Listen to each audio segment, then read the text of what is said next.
como saben ustedes, tengo un Substack y los invito a que lo visiten en elnocturno.substack.com, donde estoy escribiendo cosas de las que antes escribían en los blogs. Es un blog, pero ya con más cara. Y probablemente también esto lo tengo en Medium. Entonces, algunas de las cosas que escribo allí me gusta compartirlas con ustedes. Y en este caso, tengo esta que es Los límites del pacifismo, que son reflexiones con fondo de tambores de guerra que quisiera comentar con ustedes. Y tiene un epígrafe. Dice: al que te pegue en una mejilla, preséntale también la otra. Al que te quite el manto, no le niegues la túnica.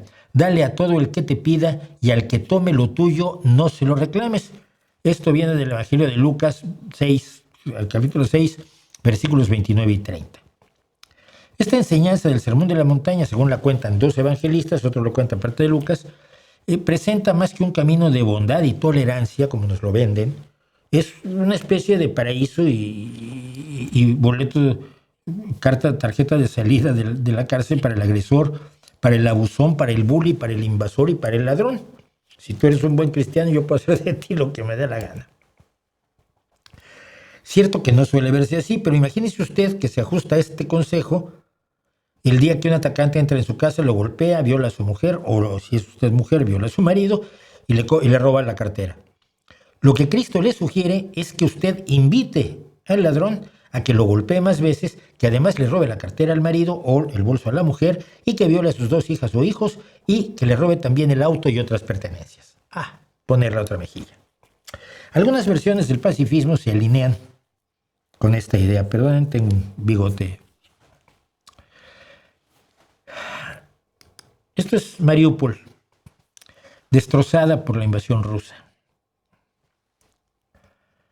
En términos generales, cuando alguien ataca nuestra casa, nuestro país, nuestra región, con intenciones homicidas, el pacifismo se vuelve enormemente difícil.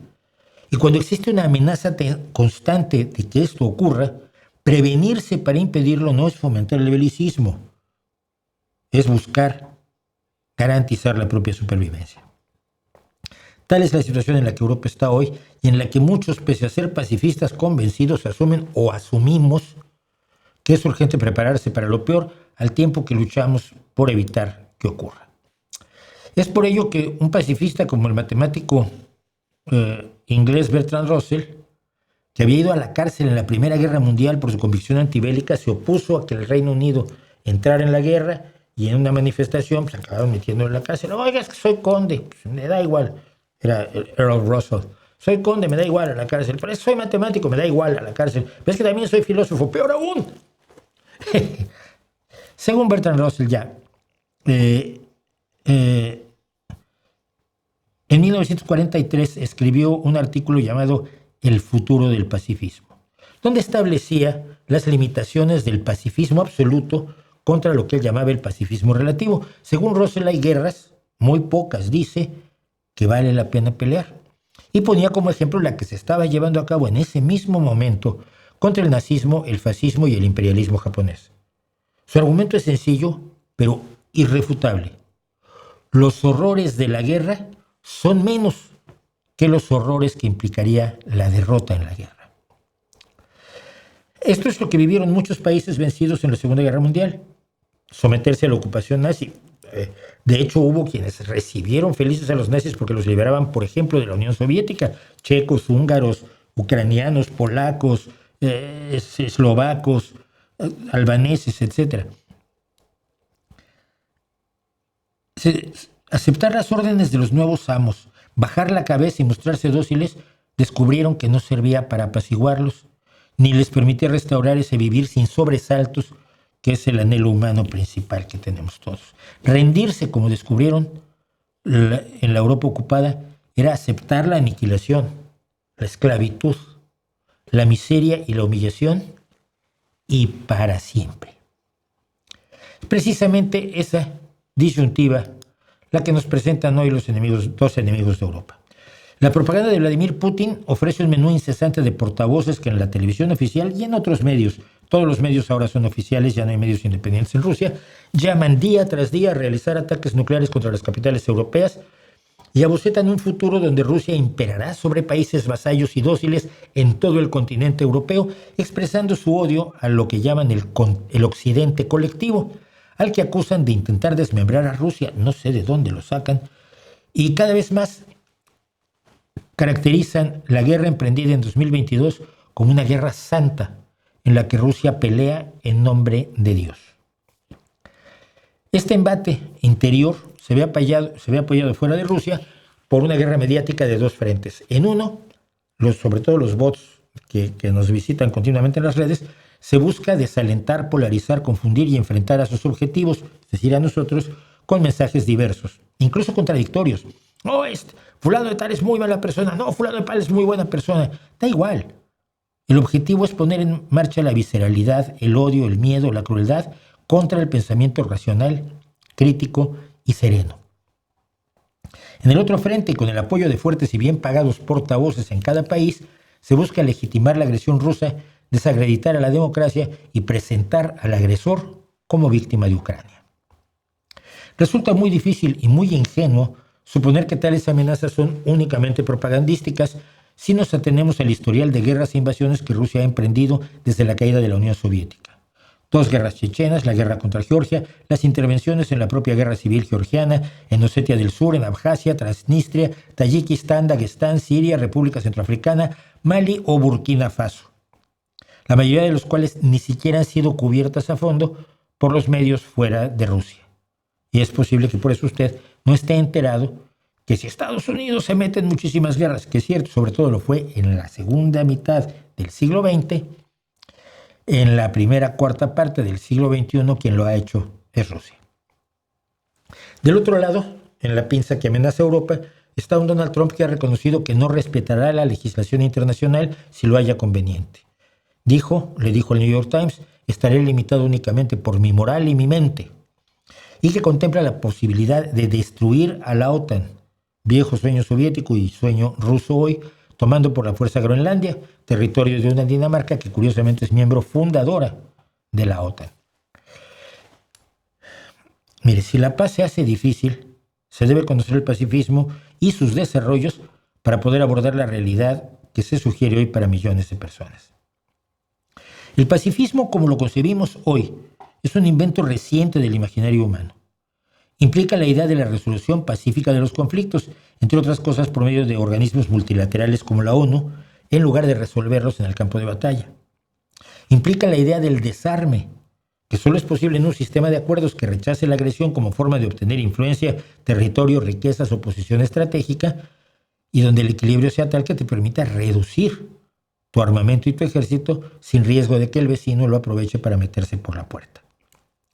El rechazo a causas de la guerra como el capricho de un rey, un patriotismo ciego, los intereses de las élites económicas, las ambiciones territoriales de un tirano, son esenciales para toda idea de pacifismo. No ir a pelear por ellos.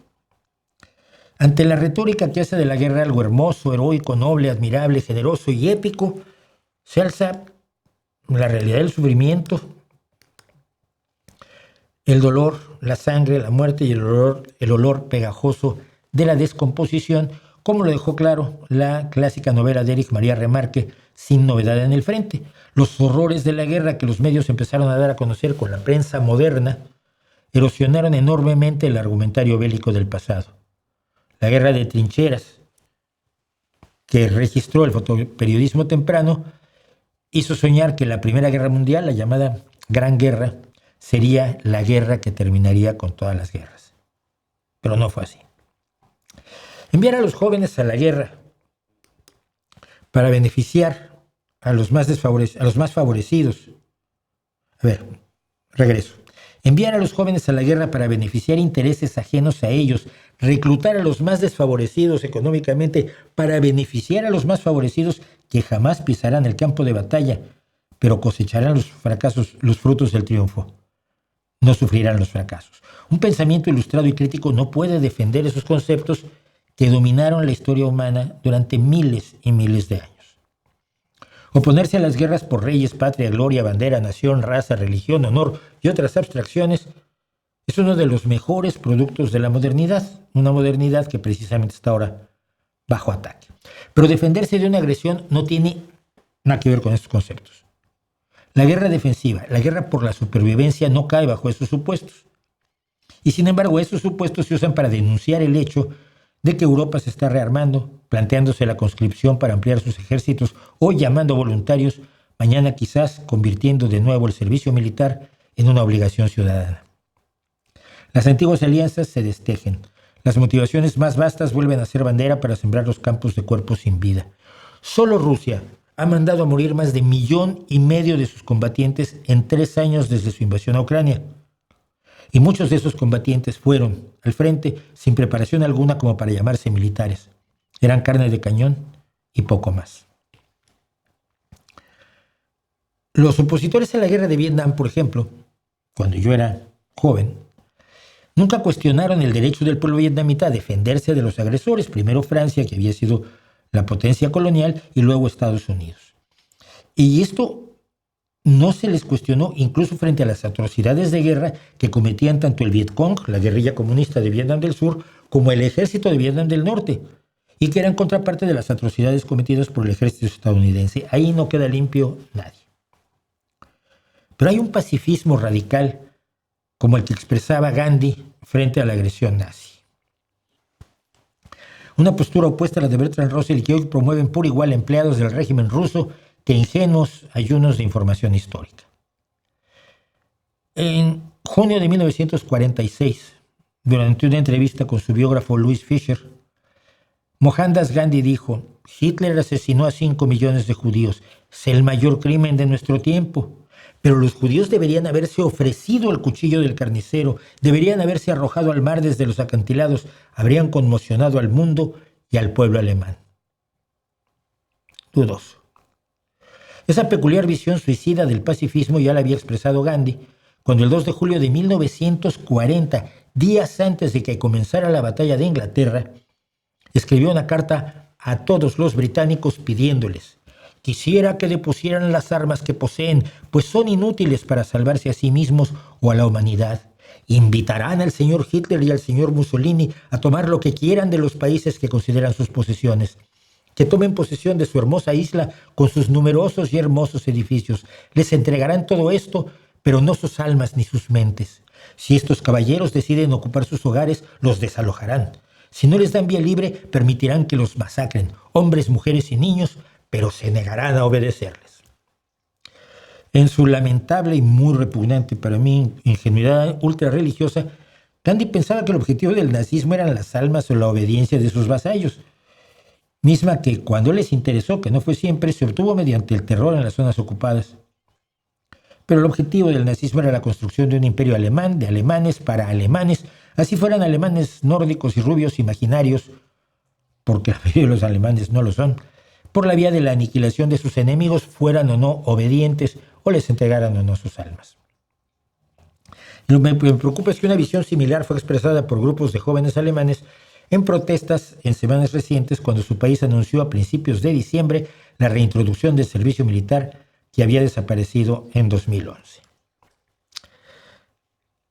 De manera muy dramática, lo que está pasando en Rusia y en Estados Unidos, la erosión del sistema internacional basado en reglas consensuadas y un embate demagógico concertado sobre ciertos temas, en particular la inmigración y la guerra cultural, ponen a Europa ante la perspectiva de una guerra emprendida por las ansias imperiales de Putin y de Trump.